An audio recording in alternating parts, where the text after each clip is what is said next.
So yun guys, good morning po sa ating lahat. So meron po tayo dito ng ayusing na microwave oven.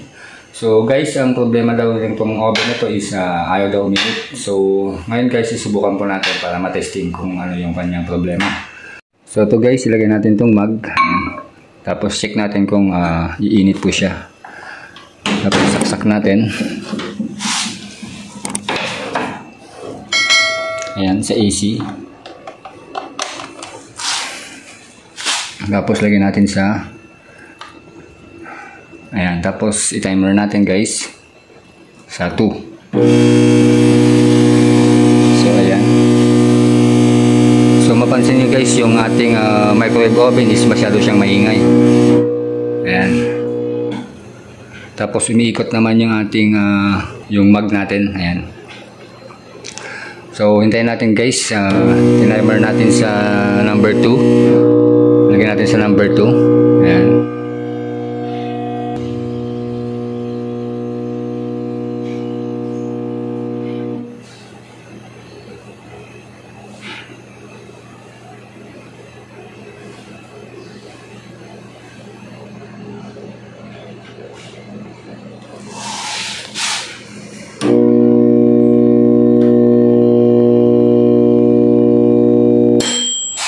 So ayan guys, nag-stop na. So check natin kung uminit yung nilagay nating mug.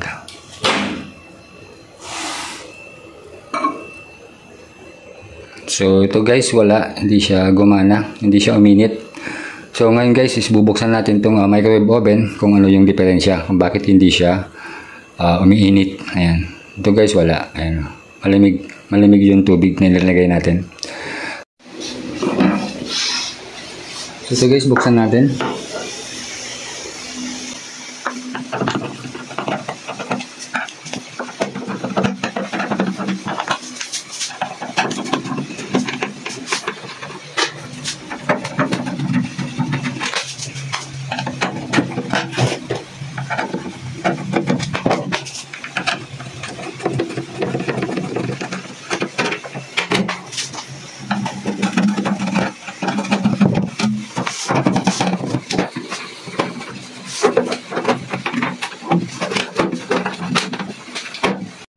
So ito guys, nabuksan na natin. So ito guys, bago tayo mag-check ng ating mga pyesa, so unang gawin natin guys is discharge muna natin yung high voltage capacitor para iwas po tayo ng electric shock dito sa ating microwave oven. So unang gawin natin is discharge natin yung high voltage capacitor. So kukuha tayo ng long nose o kaya Phillips screw or basta may bakal na, pwede natin i-jump dun sa dalawang terminal niya bago tayo mag-check ng pyesa ng ating microwave oven. So ang gawin natin guys is pull out natin itong ating isang terminal ng ating high voltage capacitor. Ayan. Tapos guys, i-short natin yung dalawang terminal. Ayan. Mga 10 seconds. Ayan. Discharge natin para iwas po tayo ng electric shock dito sa ating high voltage capacitor. Ayan. So yan guys, pwede na natin siyang check. Ayan. Kasi i-discharge natin yung supply ng ating high voltage capacitor. So itong microwave oven natin guys is gumagana naman siya. Ang problema lang is hindi siya umiinit. So kailangan natin i-check kung ano yung problema dito. Ayan. Kung good yung high voltage diode at saka yung high voltage capacitor. Tapos check natin tong kanyang transformer kung mayroon siyang continuity. At itong susunod, itong kanyang magnetron kung good condition siya. Ayan. So yan guys, umpisa na natin. So ayan guys, check na natin tong ating check natin tong ating fuse. Ayan, yung ating fuse sa ating high voltage. So check natin guys kung open siya or mayroon siyang continuity. So range lang natin yung ating digital tester sa resistance. Ayan, o kaya sa beep sound. Ayan. So check natin test po natin yung something rod. Tapos, test natin dito guys. Ayan. So, big sabihin guys, gumagana yung ating high voltage fuse. So, ang sunod naman guys is gawin natin is itong ating high voltage capacitor. Ayan, check natin. So, check natin yung isang terminal. Ayan. Tapos, check natin yung isang terminal.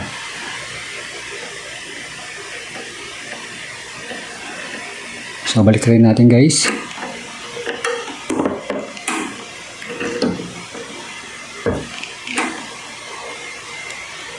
Ayan, umilaw yung ating multi-test digital tester. So, ibig sabihin good itong ating high voltage capacitor.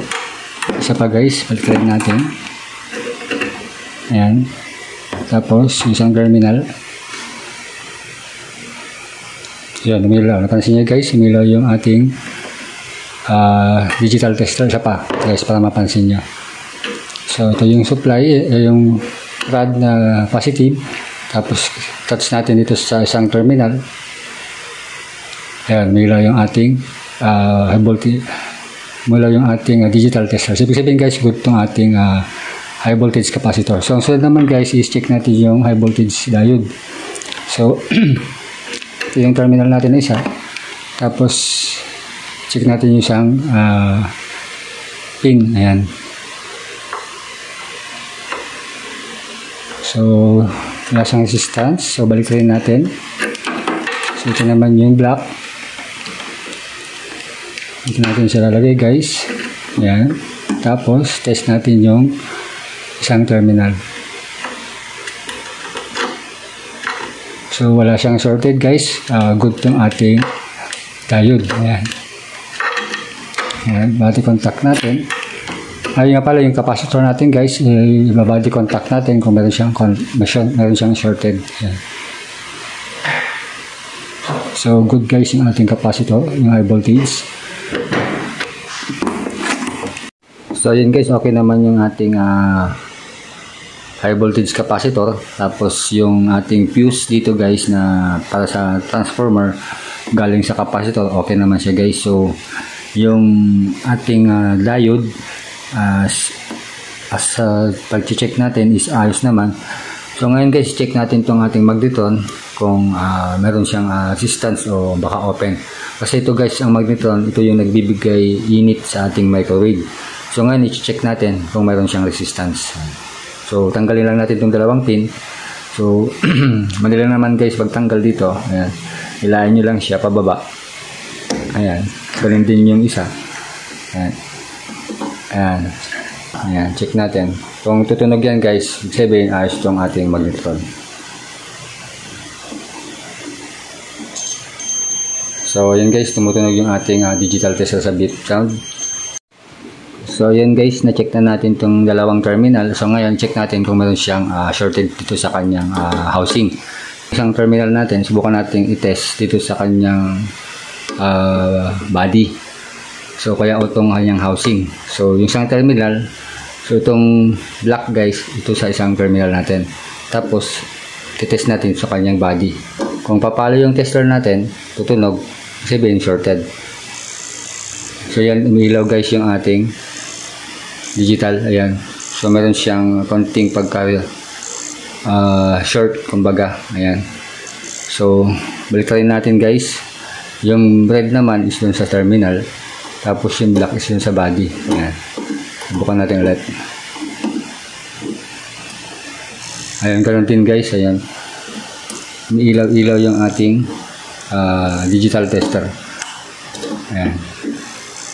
So subukan naman natin sa kabila guys. So yung black ulit dito sa kanyang terminal, tapos sa body. So ganun din guys. Ayan. Pansin nyo, ayan, umiilaw yung ating, ayun o, umiilaw yung ating digital tester. Ayan, umiilaw. So may problema tong ating magnetron. Ayan. Ayan. Saka napansin nyo kanina guys, nung una nating bago natin siyang binuksan, bago natin siyang binuksan, pinandar natin is may maugong itong ating microwave. So So ito siguro yung ating problema. Nagkaroon siya ng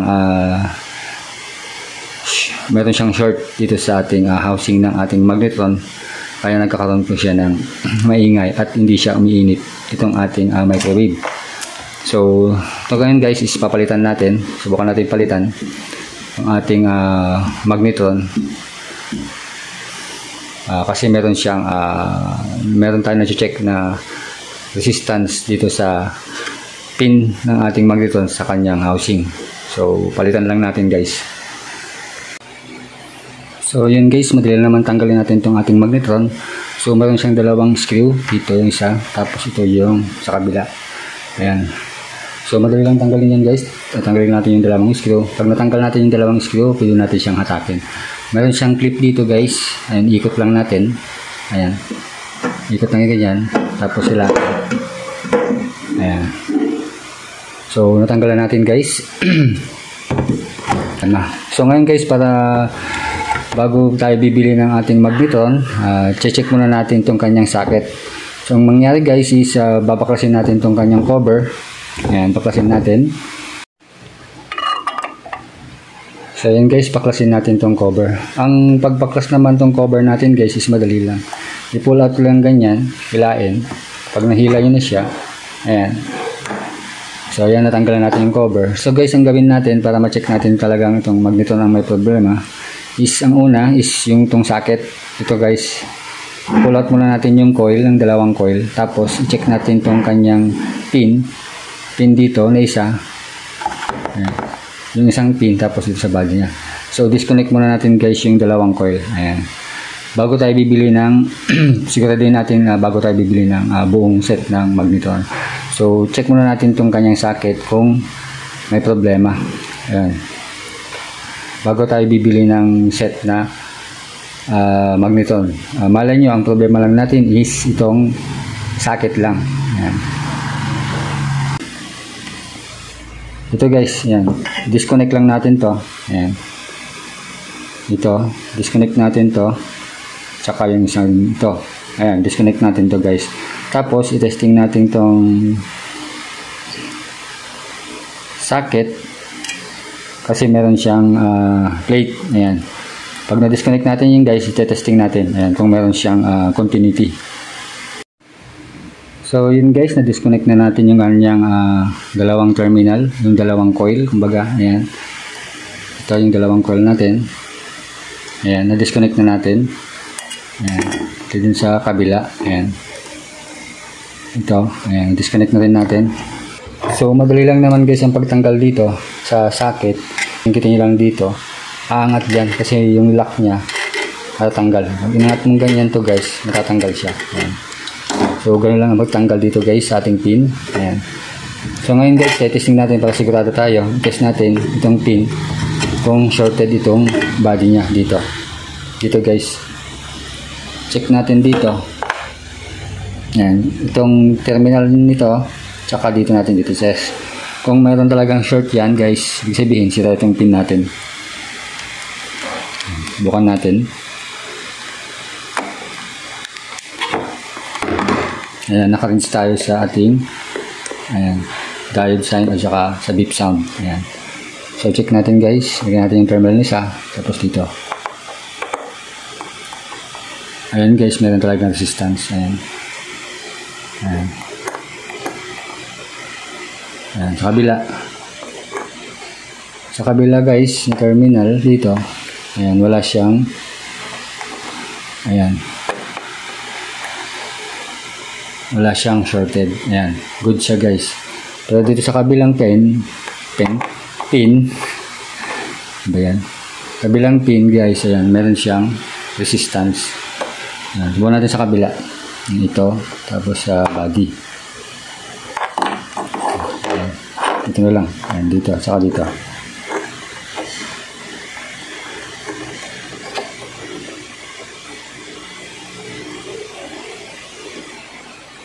So, yun guys, wala. Sa kabila.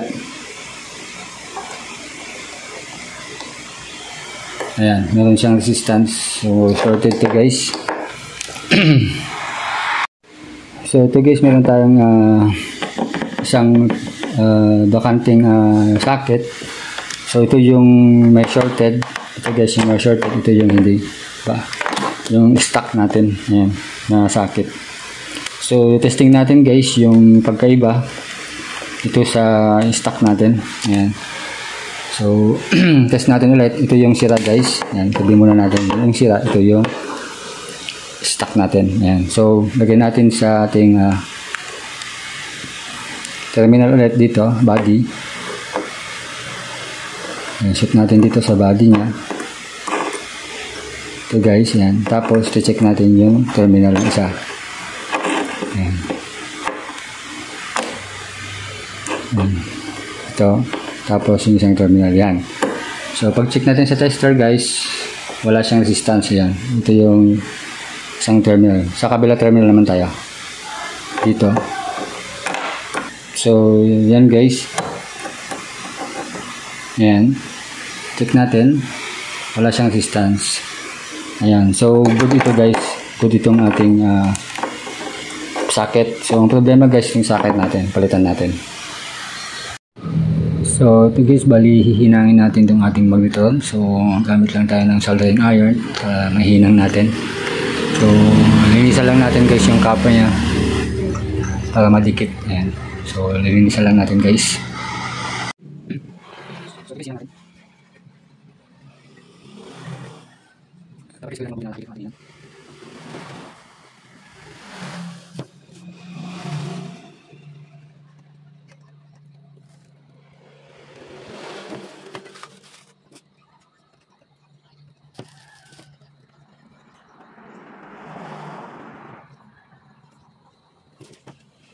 So, yung base natin mga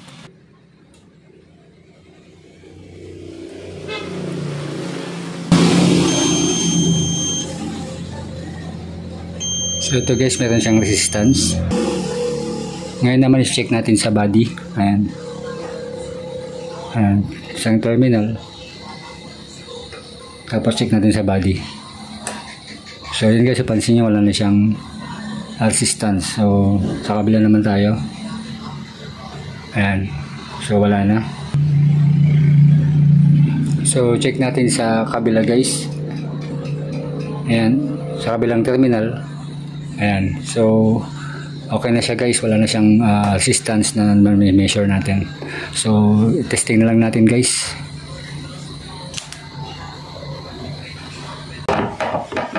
So ito guys, nabalik natin ating magnetron. So ipita lang natin. Okay ang screw. Ayan, bali dalawa ito guys, ang kabilaan. So nilagay ko na. So balik na natin dito yung kanyang terminal. Ayan. Balik din sa kabila.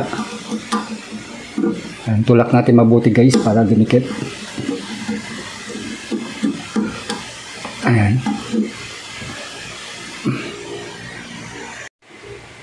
So yun guys, nilagay na natin. So ready for testing na tayo guys. So nibalik na natin yung ating magnetron. Napalitan na natin yung kanyang socket. Ayan. So yun lang naman ang problema natin dito sa socket. Ayan. So testing natin guys kung gagana na itong ating microwave oven.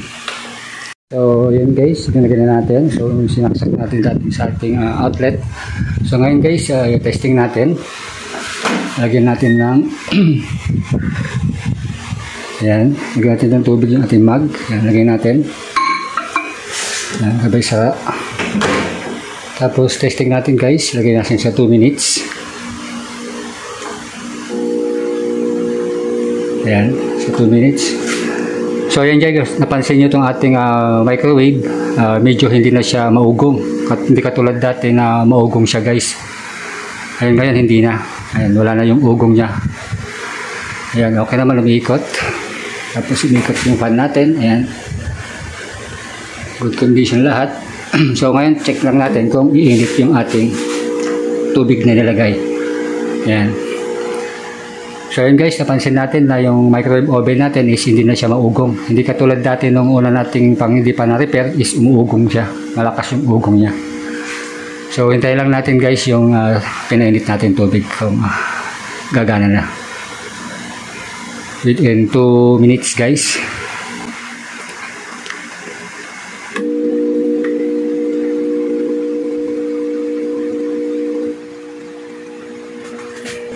So, ayan guys, medyo okay na. Hindi naman siya umuugong. Ayan. So, hintayin lang natin kung init nga yung tubig na nilagay natin.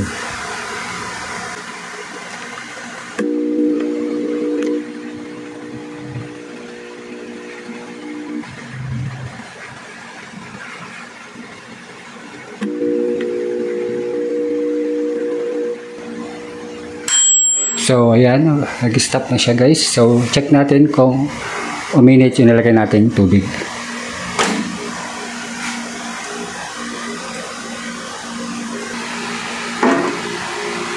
So, yun guys, napansin nyo, ayan, umuusok-usok na siya, ayan.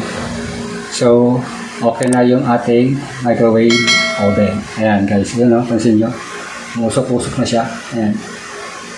So, goods na itong ating microwave oven. So, yun guys, again, natapos natin pag-repair ng ating microwave oven. So, ang kanyang problema lang guys is yung ating sockets sa kanyang magnetron. So, yun guys, again, this is Yabong TV. Don't forget to subscribe, like, and share. At shoutout pala guys sa ating mga bagong subscribers, viewers. At huwag kalimutan po i-press po ang ating notification bell para updated po tayo sa ating susunod pang videos. At yung sa aking Facebook page, guys, Yabong74. So guys, again, good day po sa ating lahat. Bye-bye!